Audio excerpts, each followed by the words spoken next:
Chapter 7. The Home Under the Ground. One of the first things Peter did next day was to measure Wendy and John and Michael for hollow trees.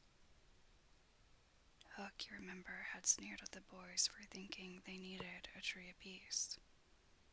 But this was ignorance. For unless your tree fitted you, it was difficult to go up and down. And no two of the boys were quite the same size. Once you fitted, you drew in your breath at the top, and down you went at exactly the right speed, while to ascend you drew in and let out alternately, and so wriggled up. Of course, when you have mastered the action, you are able to do these things without thinking of them, and nothing can be more graceful. But you simply must fit, and Peter measures you for your tree as carefully as for a suit of clothes. The only difference being that the clothes are made to fit you, while you have to be made to fit the tree. Usually it is done quite easily, as by your wearing too many garments or too few. But if you are bumpy in awkward places, or the only available tree is an odd shape, Peter does some things to you, and after that you fit. Once you fit, great care must be taken to go on fitting.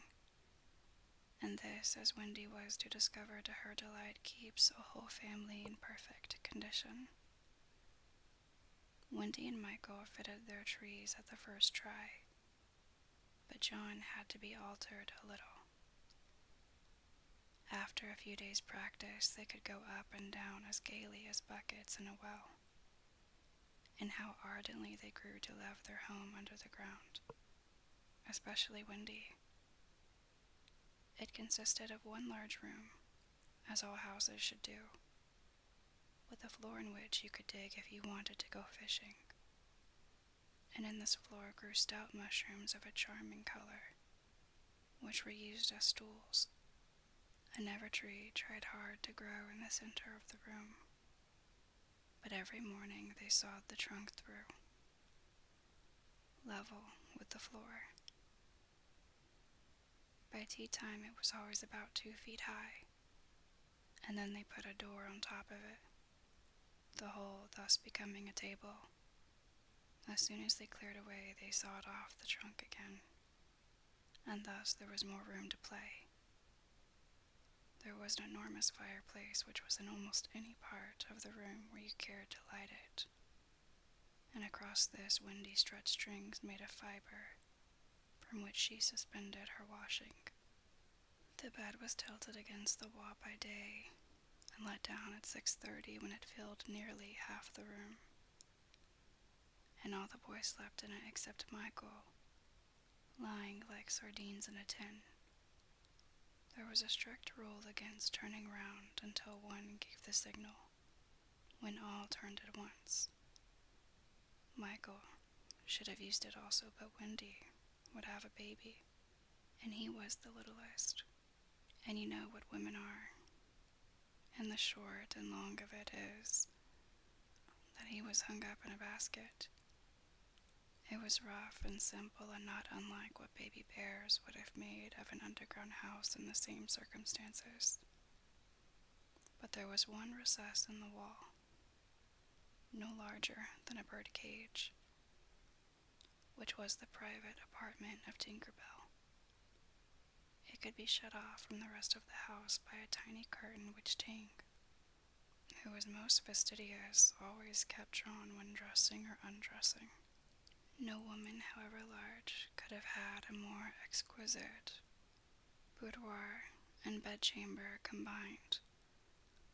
The couch, as she always called it, was a genuine queen mob with club legs, and she varied the bedspreads according to what fruit blossom was in season.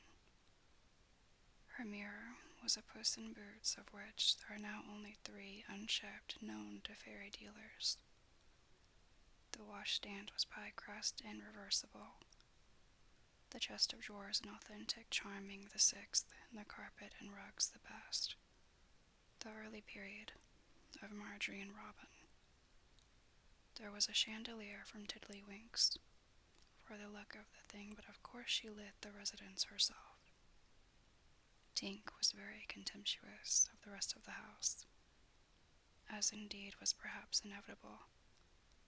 In her chamber, though beautiful, looked rather conceited, having the appearance of a nose permanently turned up. I suppose it was all especially entrancing to Wendy, because those rampageous boys of hers gave her so much to do. Really, there were whole weeks when, except perhaps with a stocking in the evening, she was never above ground. The cooking, I can tell you, kept her nose to the pot. And even if there was nothing in it, even if there was no pot, she had to keep watching that it came a boil just the same. You never exactly knew whether there would be a real meal or just a make-believe. It all depended upon Peter's whim. He could really eat, if it was part of a game, but he could not stodge just to feel stodgy, which is what most children like better than anything else. The next best thing being to talk about it. Make-believe was so real to him that during a meal of it, you could see him getting rounder. Of course it was trying, but you simply had to follow his lead. And if you could prove to him that you were getting loose for your tree, he let you stodge. Wendy's favorite time for sewing and darning was after they had all gone to bed. Then, as she expressed it, she had a breathing time for herself, and she occupied it in making new things for them and putting double pieces on the knees, for they were all most frightfully hard on their knees. When she sat down to a basket full of their stockings, every heel with a hole in it, she would fling up her arms and exclaim, "Oh dear." I am sure I sometimes think spinsters are to be envied. Her face beamed when she exclaimed this. You remember about her pet wolf? Well, it was very soon discovered that she had come to the island and had found her out, and they just ran into each other's arms. After that, it followed her about everywhere. As time wore on, did she think much about the beloved parents she had left behind her? This is a difficult question because it is quite impossible to say how time does wear on in the Neverland, where it is calculated by moons and suns, and there are ever so many more of them than on the mainland. But I am afraid that Wendy did not really worry about her father and mother. She was absolutely confident that they would always keep the window open for her to fly back by, and this gave her complete ease of mind. What did disturb her at times was that John remembered his parents vaguely, only as people he had once known, while Michael was quite willing to believe that she was really his mother. These things scared her a little, and nobly anxious to do her duty, she tried to fix the old life in their minds by setting them examination papers on it, as like as possible to the one she used to do at school. The other boys thought this awfully interesting and insisted on joining, and they made slates for themselves and sat round the table writing and thinking hard about the questions she had written on another slate and passed round. They were the most ordinary questions. What was the color of Mother's eyes? Which was taller, father or mother? Was Mother blonde or brunette? Answer all three questions if possible. A. Write an essay of not less than 40 words on how I spent my last holidays, or the characters of father and mother compared. Only one of these to be attempted. Or 1. Describe Mother's laugh. 2. Describe Father's laugh. 3. Describe Mother's party dress. 4. Describe the kennel and its inmate.